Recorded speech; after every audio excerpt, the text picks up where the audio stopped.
Hey, Shalom wa qam Yasharahla.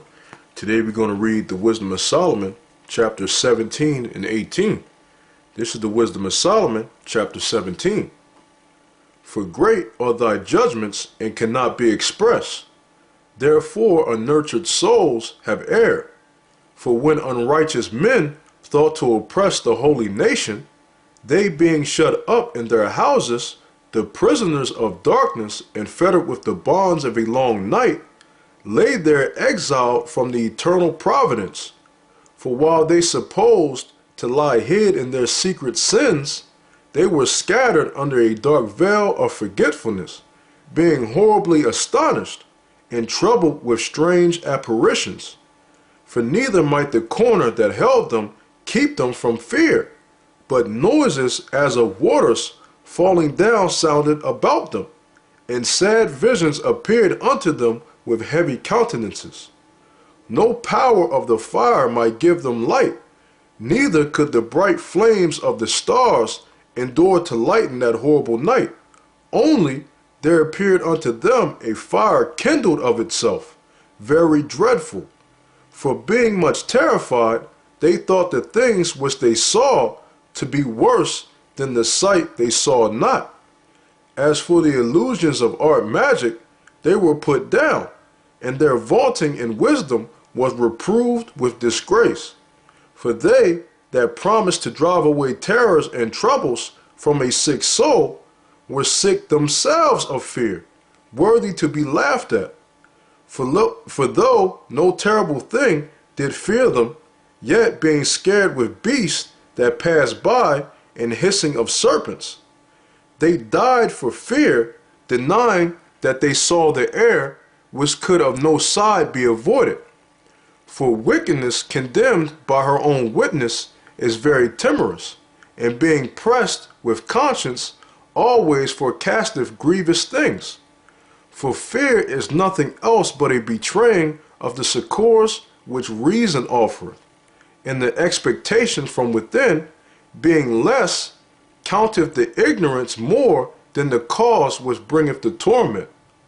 But they, sleeping the same sleep that night which was indeed intolerable, and which came upon them out of the bottoms of inevitable hell, were partly vexed with monstrous apparitions, and partly fainted, their heart failing them, for a sudden fear and not looked for came upon them.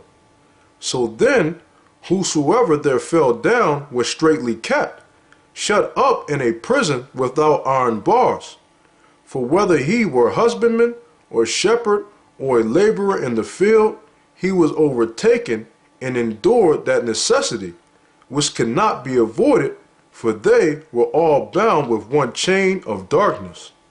Whether it were a whistling wind, or melodious noise of birds among the spreading branches, or a pleasing fall of water running violently, or a terrible sound of stones cast down, or a running that cannot be seen of skipping beasts, or a roaring voice of most savage beasts, or a rebounding echo from the hollow mountains, these things made them to swoon for fear. For the whole world shined with clear light, and none were hindered in their labor. Over them only was spread in heavy night an image of that darkness which should afterwards receive them, but yet were they unto themselves more grievous than the darkness.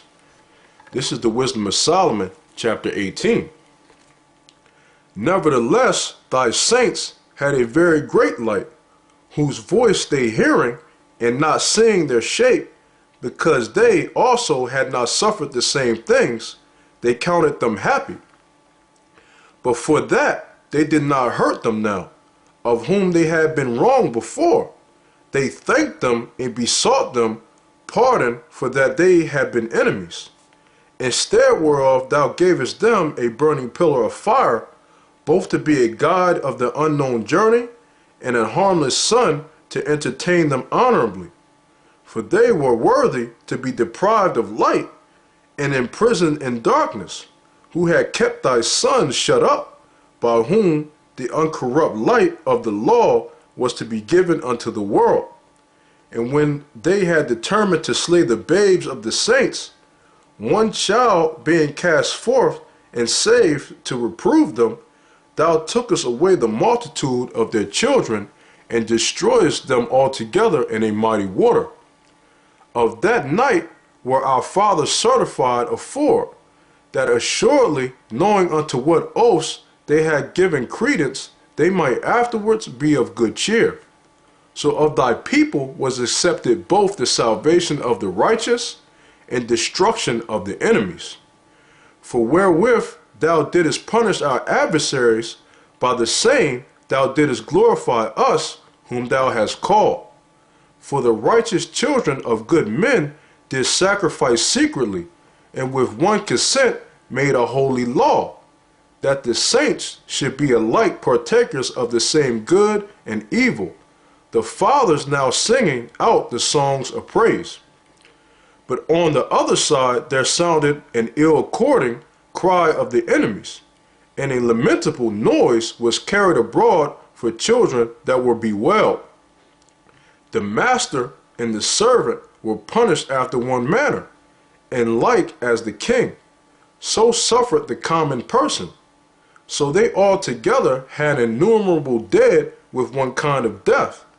Neither were the living sufficient to bury them, for in one moment the noblest offspring of them was destroyed. For whereas they would not believe anything by reason of the enchantments upon the destruction of the firstborn, they acknowledged this people to be the sons of Yahweh. For while all things were in quiet silence, and that night was in the midst of her swift course, thine almighty word leaped down from heaven out of thy royal throne as a fierce man of war into the midst of a land of destruction, and brought thy unfeigned commandment as a sharp sword, and standing up filled all the things with death, and it touched the heaven, but it stood upon the earth. Then suddenly visions of horrible dreams troubled them sore, and terrors came upon them unlooked for. And one thrown here and another there, half dead, shewed the cause of his death. For the dreams that troubled them did foreshew this, lest they should perish and not know while they were afflicted. Yea, the tasting of death touched the righteous also, and there was a destruction of the multitude in the wilderness, but the wrath endured not long. For then the blameless man made haste and stood forth to defend them, and bringing the shield of his proper ministry, even prayer, and the propitiation of incense, set himself against the wrath, and so brought the calamity to an end, declaring that he was thy servant. So he overcame the destroyer, not with strength of body, nor force of arms, but with a word subdued he him that punished, alleging the oaths and covenants made with the fathers. For when the dead were now fallen down by heaps one upon another, standing between, he stayed the wrath and parted the way to the living. For in the long garment was the whole world, and in the 4 rows of the stones was the glory of the Father's graven, and thy majesty upon the diadem of his head. Unto these the destroyer gave place, and was afraid of them, for it was enough that they only tasted of the wrath. That was the Wisdom of Solomon, chapter 17 and 18. Yahweh Bashem Yahushua Barakathum, and as always, double shalom.